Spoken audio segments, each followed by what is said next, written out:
If you really want to gain velocity in getting people to back you in whatever you want to do, you have to engage them in the process.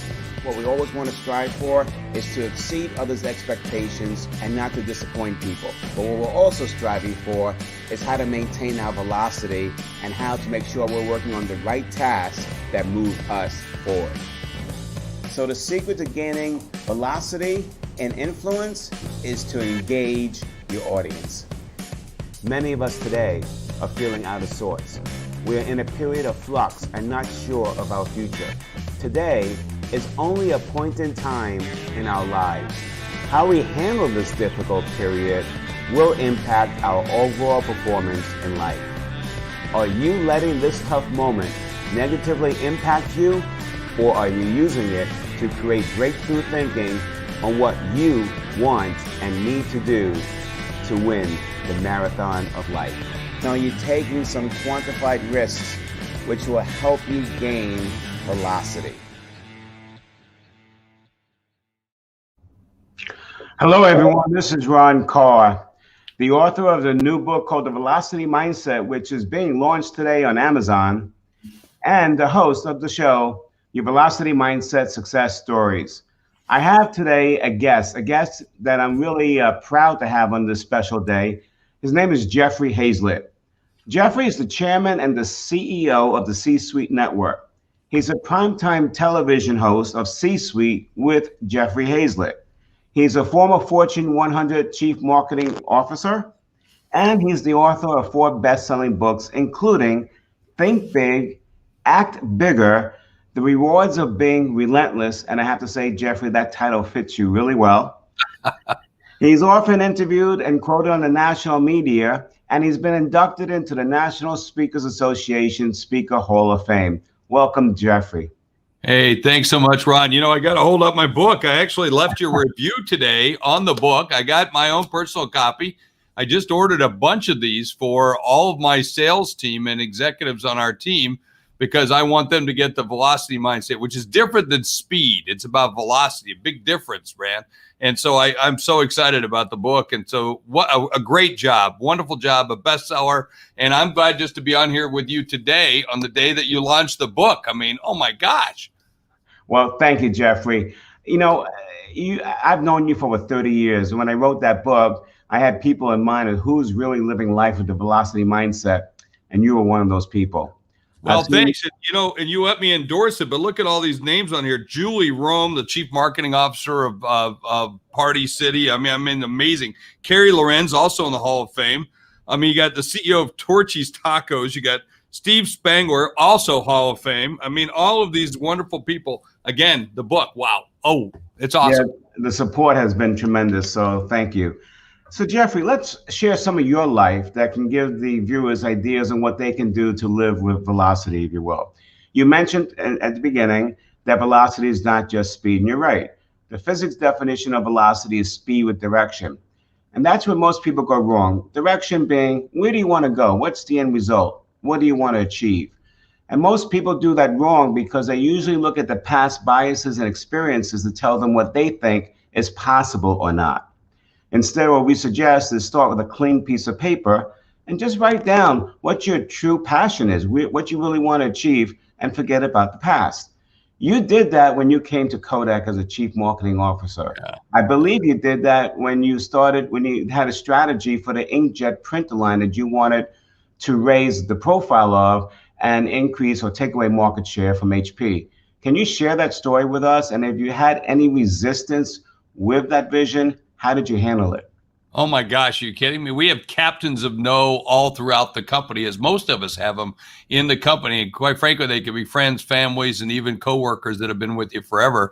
But you always have captains of no. And of course, when you go to a company like Eastman Kodak with hundreds, thousands of people working at the company at the time, $185 billion in total sales. You've got lots of captains of no. People say you shouldn't do it, especially when you're trying to migrate from what has been a traditional, or non-digital world to a digital world. And that's what we're trying to do. We decided to get into the inkjet business, and that is to go, take our the confluence of imaging technology and material science and put them together. And that's what we started to do. And so we went after the inkjet business with a proposition that says, look, they're ripping you off. And HP was doing that. We'll call them Big Ink. They were, making $9 billion a year just off of ink, a little inkjet cartridge, little tiny inkjet cartridge that they were making. It's more expensive than human blood. And we said, well, look, we're going to go after this business. I'm not going to go in a long, convoluted story because we only have a few minutes, but normally I would take about a half hour to tell this great story about how we went after that market. And we decided to go after it when everybody said we shouldn't. We were one of 14 players in the market. We're number 14 when we entered it. By the time we finished up the first year and a half, we were the number 2 or number 3 player. And all about telling the story about pricey ink stinks. And so we decided to really show people that the real money is buy a printer for fair price and then pay half price for the ink. And we still made a killing.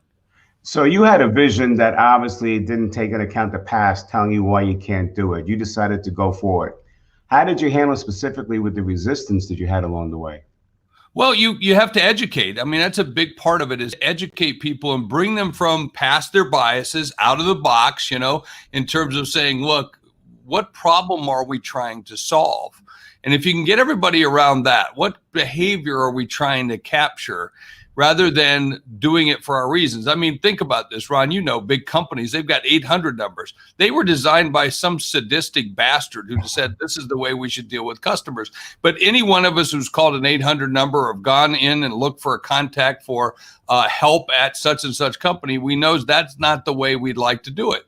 So you want to approach it in a different way. If you want to have a velocity mindset, you've got to sit back and say, hey, what problem, what direction do we want to head? We want to get there fast, but we want to have a direction. So what problem do we want to solve? And if you can do that, you'll gain a great deal.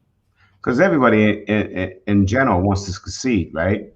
Yeah, nobody wants to wake up every morning and says, I can't wait to be stupid. Okay, right. A few people, but outside of that, most people don't want to do that. They want to be winners. They don't want to be losers. Losing sucks. A lot of people say about that, you think about velocity mindset. A lot of people say, hey, fail fast. Oh, bullshit. We want to win fast. Nobody likes to fail fast. You're going to fail without question. But the key is to get to where you want to go as fast as possible. Right. So when we were talking earlier, you were talking to me that one of the greatest things you found in your life in terms of having velocity is to be yourself. Yeah. So how will you describe what it meant being yourself in that leadership role at Kodak? Well, I stepped into a position from a person of a 3-person company into a big company where I had, 7,000 people reporting to me just in the marketing department alone, managing a $17 billion budget. And one of the things when I got there, I didn't know everything I was supposed to do or how to do it, but I just said, I'm going to go at it with an open mindset of, I don't know what I don't know. And so in those meetings, I would sit there and say, if somebody would bring up an Autotron, we're going to do an Autotron, but I'd raise my hand, even though I was an officer of the company. And they said, Mr. Hayzlett, you don't have to raise your hand. You're the boss. Okay, great. So I said, what's an Autotron? And they told me. And then after the meeting, I remember my vice president of branding, who's now a CMO at a pretty major company, she came over to me and says, Jeff, you really shouldn't ask those kinds of questions in front of all of, I guess, kind of like the help. And I go, what do you mean I shouldn't ask the question? I didn't know the answer. She goes, well, a CMO shouldn't do that. Chief marketing officer really should. If you don't know the answer, you should kind of fake it. I said, I'm not faking it. I said that everybody should know if they give me a term I don't know, I'm going to ask them, because they should do the same thing and they should feel comfortable in their skin to do that. So, it's hard enough being yourself. Why would you want to be someone else? Why would you not want to be transparent and open and have transparent conversations? And I think that's a big mistake that many failing organizations do. And I think people who haven't been there do. So being yourself, as you said, is really important. One of the things we talked about in the book is not having all the answers up front. You just talked about that. People think that's a weakness, but it really isn't. I mean, if you pretend to have the answers and you don't, then you're losing velocity because you're creating ideas based on wrong information. Is that a fair statement? Absolutely. And then plus, where's the value in that? Where's the value? I'm hired because of my experience, because I've done a lot of different things, because I've been in these kinds of situations before or similar situations, and I can be a guide to it. But if I had all the answers, if I was a hunting guide and I took you on a hunting trip, and I know, Ron, you're in New Jersey, so you don't do a lot of hunting, but out here in South Dakota, we do a lot of that. And if I have a hunting guide who takes me right here, right to the place where the bird is, and just says, point the gun at that bush, squeeze the trigger and shoot, then yeah, I'll get a bird. I'll shoot a pheasant. I'll shoot a quail. But what's the thrill of that? What's the experience in that? Where's the hard work leading up to it? Where's the walk? Where's the smelling of the sage, watching the dog work the field?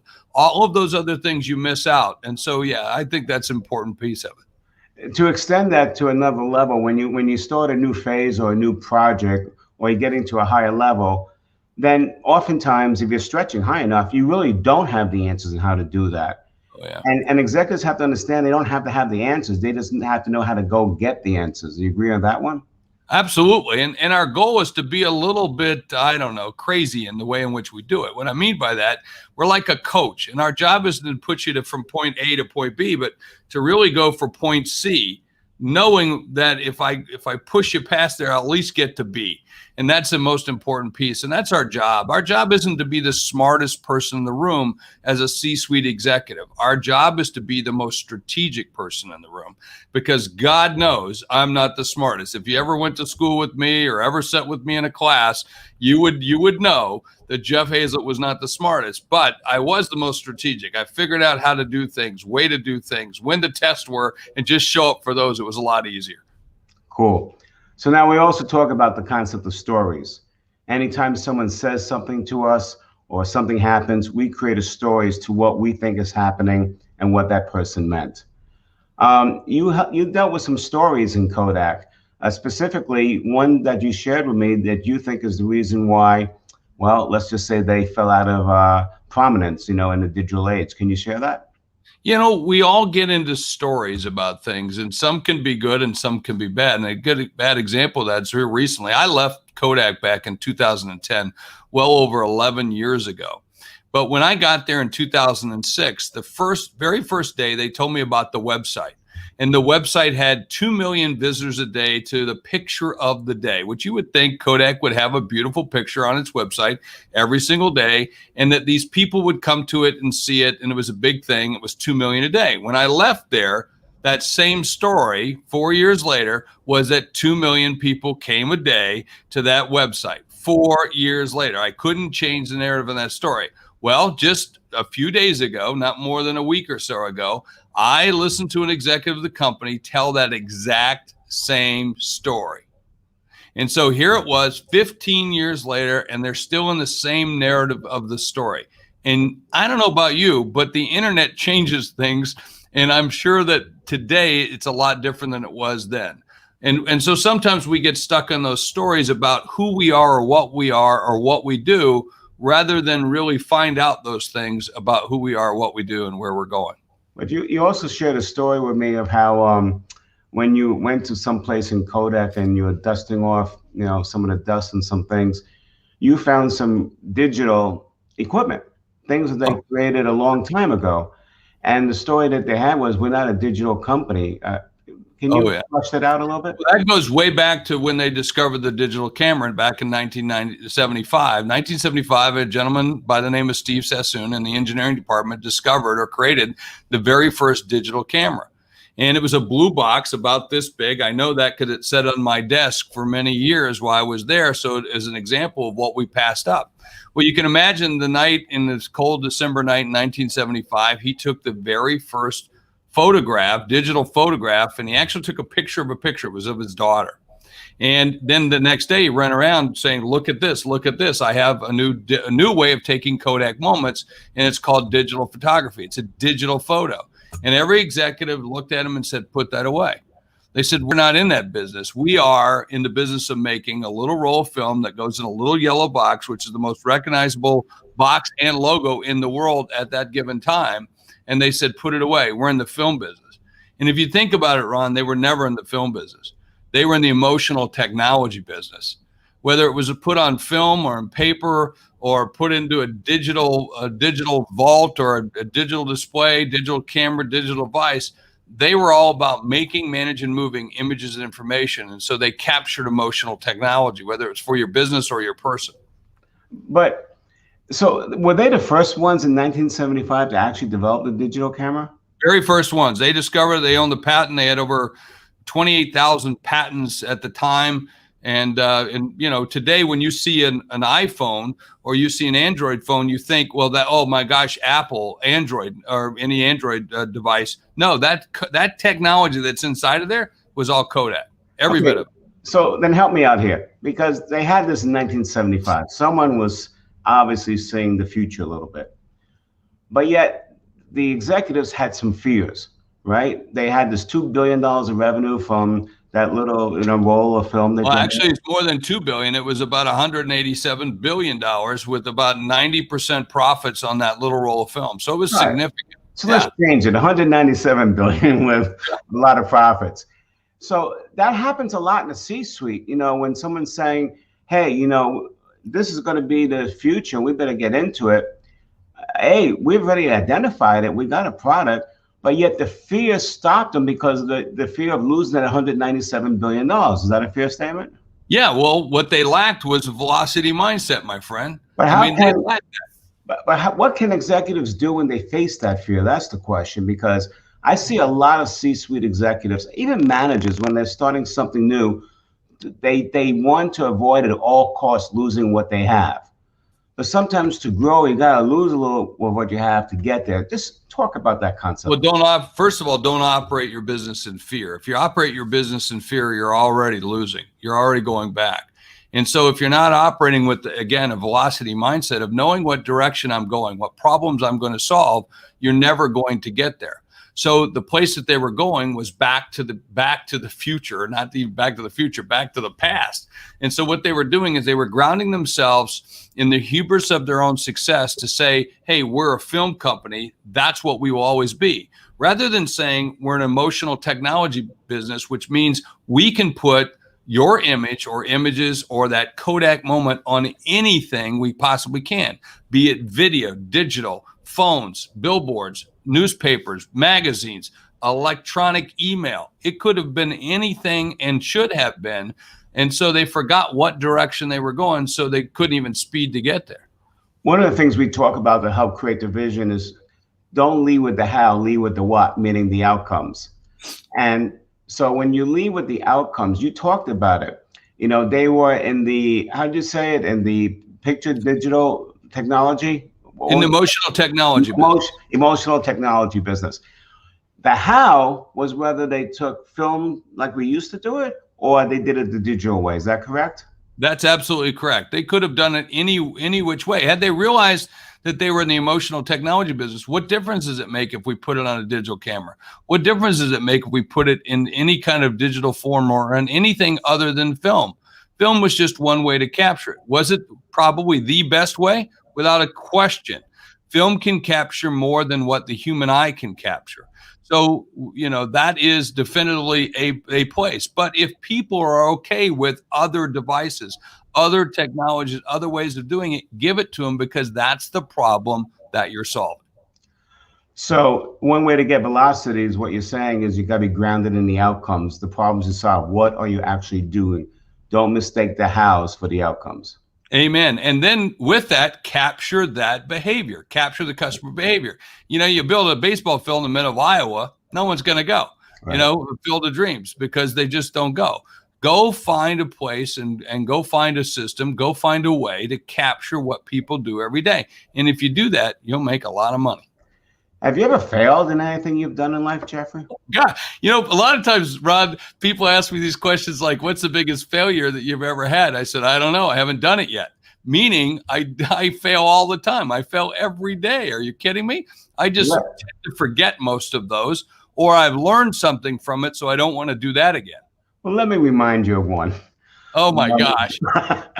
It was going back to the digital printer that we were talking, the inkjet printer. And you had this big marketing campaign meshed out. You want to explain that one? Yeah, well, it was part of, it was actually the one I was with the inkjet printer where I was launching it. And I said, let's do a mobile campaign and then let's tie it to an ad that we would put in the motion picture theater. So people would see the ad and then text us, and then we'd give them 50% off of price ink. Well, Ron, I don't know about you, but when you go into a motion picture theater, what's the first thing you do? You turn your phone off. Well, where the hell were you when I came up with the idea? And where the hell were all those people? Exactly. So I had a team who believed the boss was right, so no one ever said anything. And so therefore, I spent a few $1 million on a campaign nationwide to promote a texting campaign in a motion picture theater. Now, in the end, we ended up doing very well with that campaign because we went digital with it. But the campaign in the motion picture theater was a disaster. Although we got people loved the ad, people liked it, everything. I hired Big Vinny from The Sopranos to help me play the gangster from Big Ink, and we did all that stuff. But we captured the wrong customer behavior, and therefore it was a big, huge failure. But we turned it into something big and successful. So bottom line result, did you eat into the market share of HP with the inkjet printer? Oh, massively. Yeah, we went again from one of 13, 14 players in the market at the very end. And then when we first entered the market at the very end, we ended up in the number 2 spot. So I think we did a pretty good job. Congratulations. So when I started becoming a speaker, Jeffrey, I remember in 1990, and I had to develop a program. I had no clue what it meant to develop a training program. So I figured I'd go to a course, the AMA, and take a program on it. And I realized that I knew most of it, as I was going through the 2 days. But on the second day, at the last conversation, the instructor had a really good conversation. He asked the audience, and most of the people in the audience were training directors in big companies. He asked them, what if the CEO comes to you and says, look, here's the problem. I've identified the solution. Go train the company on this. And the training director realizes that goes against what they think the problem is. And the instructor asked them, what would you do? And to a person, they all raised their hands and said, I would do what the CEO said, because otherwise I'd lose my job. And I raised my hand. I said, are you kidding me? If you do it and it doesn't work, you're going to lose your job for sure. What can an employee from, you were there and then you were on the other side. What advice can you give to people that are knocking their heads against the wall when they know that something's not happening the way it should be? They got a better idea, but they can't get through, or they're afraid to, raise the hand. Well, first of all, as I said before, fear is part of a company, and many times they operate in fear. And if you do, you're going to end up losing. It's just a matter of time. So fear only lasts for a few seconds. So my advice to you is to fight through that and always do the right thing. By doing the right thing, at least you're going to go out with a bang. But usually the leadership will see you doing the right thing. And it's because you're doing the right thing, you'll get rewarded for it by sticking around a lot longer and by doing even more for the company. That's how great leaders are found inside of companies. My job wasn't to conform when I got to Kodak. My job was to, in fact, my CEO said to me, don't you ever let them absorb you like a cyberborg from one of the sci-fi movies or shows. He said, go and be yourself and do what you're supposed to do. That's what I need from you. He goes, rock the boat and rock it as hard as you can and as much as you can. And then when you get to the shore, burn the boat so nobody can go back. So, that it's great to have organizations that will allow you to do that. But first thing you got to do is get that, again, mindset in place to do the right thing. But now, would you agree with me, though, to gain velocity, your values in a way have to mesh with the corporations? If you went to a corporation that said, nope, follow the law, don't pipe up, just do it the way this is not the way we do it here. We've been doing this for 50 years, do it that way. You probably wouldn't have been a good fit in that organization, right? Oh, in no way, shape, or form. In fact, I would tell people that if that's the case, it's not meeting your own conditions of satisfaction and the values are not aligned, it's never going to work. So you should leave and leave as fast as you possibly can. And we share that with salespeople too, and managers, values in the company, but also values in your customers. If they don't align with yours, you're probably not going to get a deal, or you're going to get a deal that doesn't suit you well. Exactly. So, Jeffrey, let's fast forward now. You're the chairman and the CEO of the CSuite Network. Tell us a little bit about the CSuite Network, and then your work with those C-suite executives. What are some of the challenges they're facing today, and what advice can you give to them? Oh, well, thanks for asking. We lead the CSuite Network, which is a trusted community where we help C-suite executives use their content in order to grow their business, grow their reach, grow their relevancy, grow their knowledge, and certainly grow the bottom line and top lines. And hopefully with that, grow their lives. And that's what we try to do. We give them a community, we give them content, we give them a networking place to be able to get together. And of course, we give them connected services to lots of different trusted partners. And that's what it's all about. And that's what we try to do every single day, every single week.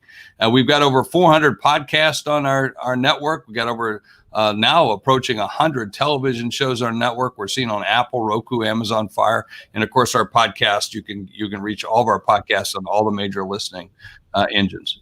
So it's a tremendous tool, a resource for the C-Suite Network. It's a great thing that you built. Now, as a primetime host, you've had the opportunity on the Bloomberg Network and on your own network of doing episodes in which you're actually trailing C-suite executives of well-known brands. Can you share some of the things that you discovered in that role? Oh, absolutely. I've interviewed such great companies, CEOs, and of course been on site with those companies like Domino's, Dunkin Donut, Autodesk, CrossFit, and a whole bunch of others on my show, The C-Suite with Jeffrey Hayzlett, where I walk people into the C-suites of companies where 99% of the employees never get to go into. That's the C-suite. And you find different things like Domino's, for instance. We did a show on Domino's where I'm watching a commercial one day and a commercial comes on and it says our pizza tastes like cardboard. And I'm thinking, who spends money to run a commercial that says our pizza tastes like cardboard? So I go to the headquarters to find out what precipitated that meeting. Who sat around this table and said, "Hey, we're so great, we're great," and then someone said, "No, we're not. Our pizza tastes like cardboard." So then the CEO spends $80 million to go tell people about this new recipe that they did, new way of making pizza, and then he still has his job. What's the deal with that? Is that really what happened in this thing? And so we do that. Or I go to Cadillac, which, was at that time in a bankrupt city, in a bankrupt company, and they're of course got a luxury brand. So how do you operate like that? So the Dunkin Donuts, who had gone, was so strong on the East Coast, as you well know, you see a Dunkin Donuts everywhere, more than a Starbucks by a long shot. And yet they weren't mostly in the Western United States. So they tried to go out West again. Well, what made them think they could do that? And so I go into the C-suite and we have those discussions to find out what's different. How's it changed? Talk to me about Dunkin' a little bit, because I remember Dunkin' when they just had their own stores, and that's how they marketed.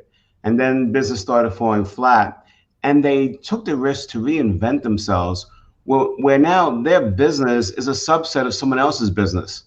Like you see little corners in rest stops, where they have the Dunkin' Donuts in airports and so forth. Were you around when they were discussing that strategy, or do you have any background on that? A little bit. And that's also part of their fast casual strategy, to be where the people are. So why force people to come when you're at, again, getting back to the velocity mindset of capturing where the customers are? What problems are you solving? Well, coffee. Get them coffee. Well, where they're going? Well, they got to get gas. Well, if they're going to get gas, why not we serve some Dunkin' coffee up there and we make a franchise with the gas station? We do coffee well, they pump gas. So that's really the philosophy that they have, is let's go where the people are, let's go to where their behavior is, and let's capture that. But the key to doing that is something else that we talk about in velocity mindset, is leverage, because you can do a lot more through the efforts of others than just yourself. So they leverage other people who already had the locations, had the business, and they just inserted their brand as a partner, if you will, that fit along with the other business, and their sales went up exponentially. A brilliant strategy. Brilliant. Leverage, key to velocity. So Jeffrey, we're in the final seconds of today's interview. What are the final thoughts you'd like to leave with the audience? Well, the biggest thing is, first, rush out if you haven't already and buy this book. And not only just buy one for yourself, you want real velocity, buy 10, 20 of these and give these out to potential customers, give these out to your employees. Why do I say potential customers? It's a great way to start a conversation about how you can help them get a velocity mindset and do better business together. So a book like this will lead to better conversations. So that's what I would say, Ron. I appreciate it, Jeff, and I appreciate all of your support. If anybody wants to have more information on Jeffrey Hayzlett, We had the link up before to go to his LinkedIn profile. And definitely check out the CSuite Network. It's a tremendous resource for a lot of people in that area, as well as managers that are looking to get there. At this time, I just want to thank everybody for all of their support and for being with us here today. We're going to have another show for you in a couple of weeks, but in the meantime, please remember, go and achieve what you want in life. It's a choice. You can go and do it. Stop thinking about what you can't do and why you can't do it. Put your destiny down and then go and find the answers, and you'll be surprised at what you can achieve. This has been the Velocity Mindset Success Stories. Go out there and have a great day. Thank you.